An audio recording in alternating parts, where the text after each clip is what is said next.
তার সঙ্গে দুধিয়ায় অস্থায়ী সেতু তৈরি করা হয়েছিল, তা কিন্তু জলের তোড়ে একেবারে ভেসে গিয়েছে। আর সেই সেতু ভেঙে পড়ার পর কি পরিস্থিতির সৃষ্টি হয়েছে তা খতিয়ে দেখতে গেছেন রাজু বিস্ট।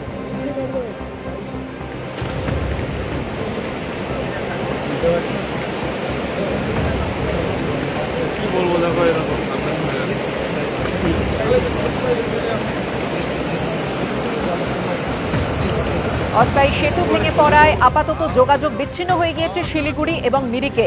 রাতভর বৃষ্টির প্রভাব পড়েছে দুধিয়ায় নির্মীয়মান মূল সেতুতেও। উত্তরবঙ্গে প্রবল বৃষ্টি, যার জেরে কিন্তু এই অবস্থা। 110 নম্বর জাতীয় সড়কে একদিকে ধস নেমেছে, অন্যদিকে দুধিয়াতে যে অস্থায়ী সেতু নির্মাণ করা হয়েছিল তা একেবারে ভেসে গিয়েছে। বিস্তারিত জানবো, কথা বলে নেব আমাদের প্রতিনিধি রাজা চট্টোপাধ্যায়ের সঙ্গে। রাজা, সামগ্রিক পরিস্থিতিটা কি এই মুহূর্তে উত্তরবঙ্গের?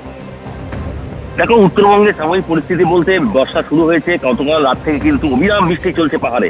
তুমি জানো যে কার্শিয়াঙ্গা যে 110 নম্বর জাতীয় সড়ক রয়েছে সেখানে ধস নেমেছে, পাশাপাশি দুধিয়ায় অস্থায়ী সেতু যেগুলো ছিল সেগুলো কিন্তু ভেঙে গিয়েছে এবং পুরোপুরি যোগাযোগ কিন্তু বিচ্ছিন্ন হয়ে গিয়েছে। সব নিয়ে কিন্তু পরিস্থিতি ভয়ানকের দিকে যাচ্ছে, কারণ তুমি জানো পাহাড়ে যখন বৃষ্টি শুরু হয় তখন ডুয়ার্সের একাধিক যে নদী আছে সেই নদীগুলোর জলও কিন্তু বাড়তে শুরু করে।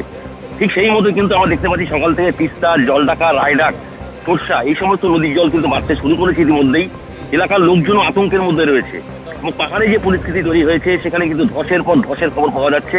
সেখানে রাজু বিস্ট ঘটনাস্থলে পরিদর্শন করতে গিয়েছে এবং এখানে কিন্তু গতবার বন্যা যে হয়েছিল, ভয়াবহ বন্যা, সেই বন্যায় কিন্তু একাধিক জায়গায় কিন্তু সেতু যেগুলো ছিল সেগুলো কিন্তু ভেঙে গিয়েছিল, সেগুলো কাজ এখনো সম্পূর্ণ হয়নি। সেই কাজ শুরু হতেই কিন্তু বর্ষা শুরু হয়ে গেল এবং পাহাড়ে বৃষ্টি শুরু হয়ে গেল।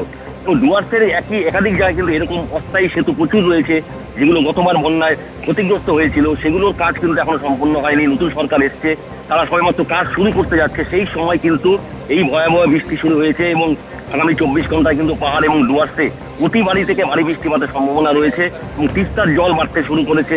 এই তোমার হলদিবাড়ি থেকে মেখলিগঞ্জ পর্যন্ত অসংরক্ষিত এলাকা যেখানে রয়েছে সেখানে কিন্তু হলুদ সতর্কতা জারি করা হয়েছে। পাশাপাশি এলাকার যে লোকজন থাকে তারা কিন্তু রীতিমতো আতঙ্কের মধ্যে রয়েছে। প্রতিবার এই যে ভয়াবহ বন্যা হয় এবং পাহাড়ে যে বৃষ্টি হয় তার ফলে কিন্তু সমতলে যে সমস্ত নদীগুলো রয়েছে সেই এলাকার মানুষও কিন্তু ক্ষতিগ্রস্ত হয় এবং সব মিলিয়ে কিন্তু একটা ভয়াবহ পরিস্থিতি তৈরি হচ্ছে। যদি আগামীতে আরো ভারী বৃষ্টি হয় তাহলে কি হয় সেটা কিন্তু আমাদের দেখার নজরে রাখতে হবে।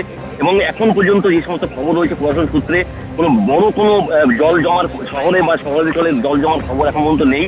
পাহাড়ে যে বৃষ্টি হচ্ছে সেই পাহাড়ের বৃষ্টির জেরে কিন্তু ডুয়ার্সের একাধিক নদীর জল কিন্তু বাড়তে শুরু করেছে। রাজা, তুমি আমাদের সঙ্গে থাকো।